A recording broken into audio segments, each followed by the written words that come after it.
Actually,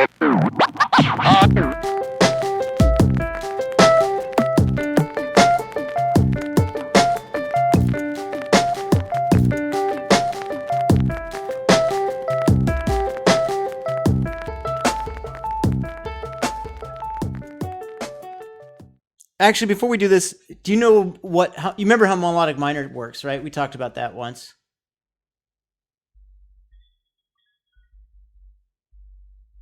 I'll remind you, because I mean, like I say, this is kind of out there stuff.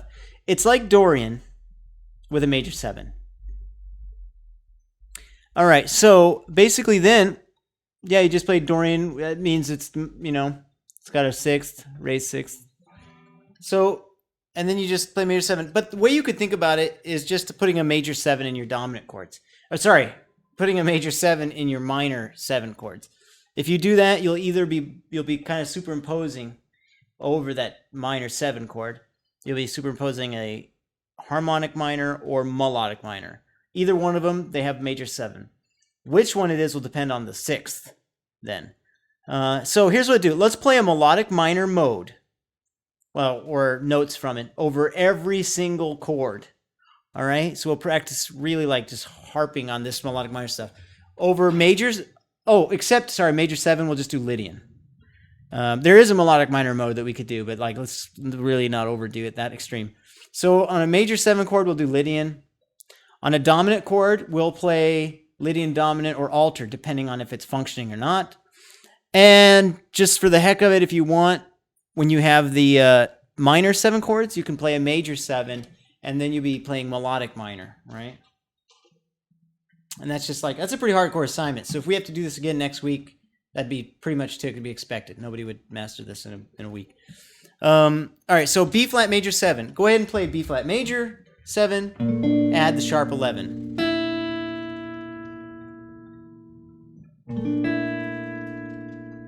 Good. All right, A7, add an alteration, like a sharp 5 would be fine.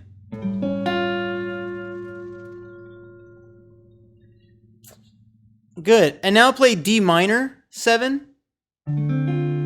But let's put a major 7 in there so that we'd be doing melodic minor. Oh, no. We just need the major 7, not a major 7 chord. So it's like a raised 7th, if that makes sense. Like that. So you got your regular minor 7 chord, and you're playing the 5th fret on the G string. That's a flat 7. That needs to be a regular 7. So you'll move it up. And so I do this with my index, pinky, middle, ring. All right, there you go. Next we have a D flat 7 flat 5. Well, it's not functioning, and so we'll do a D flat 7 sharp 11, which is what it probably ought to say. And so it's like the same. You could play with your 5th and then just flat your 5. And that's another way of finding the sharp 11, right? Because they're actually enharmonically the same pitch, the same tone. So D flat, that's going to be 4th fret. Go into your regular D flat 7 shape. 5th, 6th, sorry, I'm saying 5th. 4th, 6th, 4th, 6th. 4th, 6th, 4th, 6th. Yeah. And then flat the 5, which is the same thing as a sharp 11. Tritone, right? You can add the 5th on top if you want, because it is a sharp 11, not a flat 5. Okay, next we have C minor 7.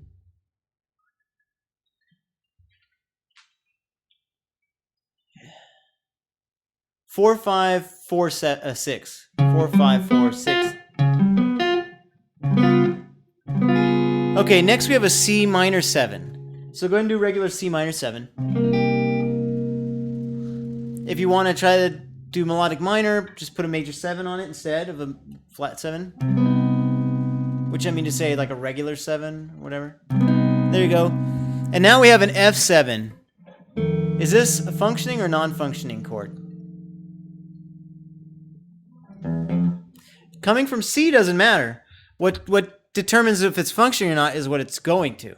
F7 to B flat major 7.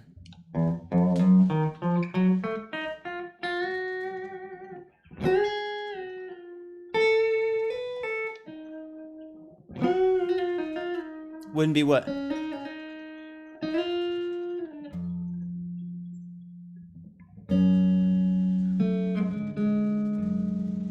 Is F7 the 5 of... Is F the 5 of B flat?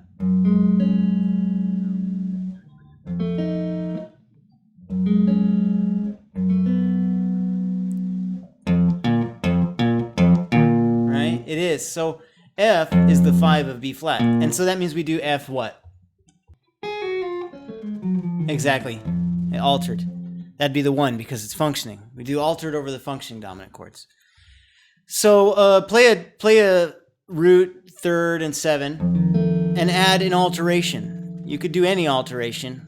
We could do sharp 5 because that's what we did over the A7 chord if you want to be easy. There we go. And now we got a B flat major 7. Go ahead and play a B flat major 7. Go ahead and do it on the right in the same position. All right, and now let's have a sharp 11 in there. We can do that by flatting our 5th, which is a sharp 11. Cool. Well, you're playing a 5th, you're playing like second inversion, which you could do, but I'm just playing from the root. B flat, first fret, A string. And then tritone, yep, which is the sharp 11. And then major 7, third, and that's it. And if you want, you can add the 5th on top. Okay. Next, we have an A7 sharp 9 again. So you go back to your A7 altered.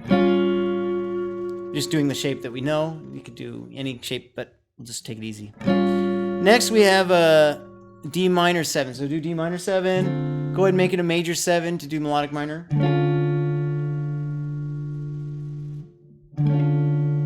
And next, we've got E7. And is that going to be dominant or, I mean, it is dominant. Is it going to be altered or not?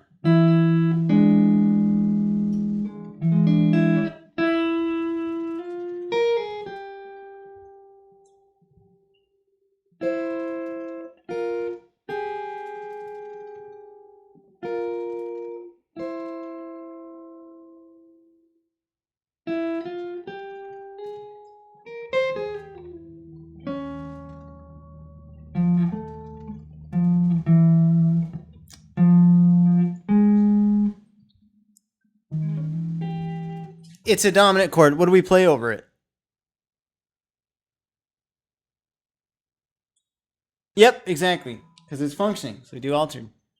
So you do E altered. Oops. Cool. All right, and then we have A minor. So we do A minor. Play A minor. And go ahead and let's do melodic minor. So make your flat 7 into a major 7. So it's a minor major 7. That's what they would call it. Yeah. And then we got D minor. Cool. And so anyway, so far we've got this. This is the whole thing. B flat major 7, sharp 11. To A7, we did sharp 5. And then D minor 7, we'll add a major 7. Which is obviously very tense. D flat 7, sharp 11. C minor 7 with a major 7. Right? Minor major 7. And we're just doing that to really try to get used to putting them in there. You wouldn't want to do it every time like this if you're playing. And then F7 altered. So I did sharp 5. B flat major 7, sharp 11. Right? Now there's a lot of other things that could be done. A lot of other voicings that could be used, you know, like...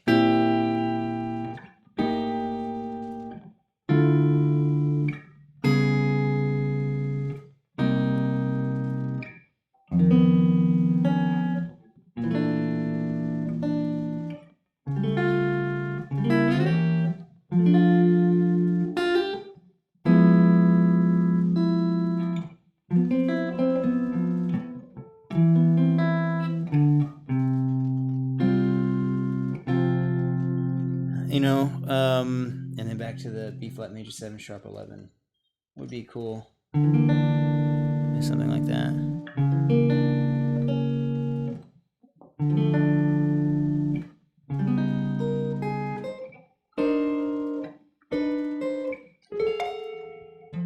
Anyway, yeah, man.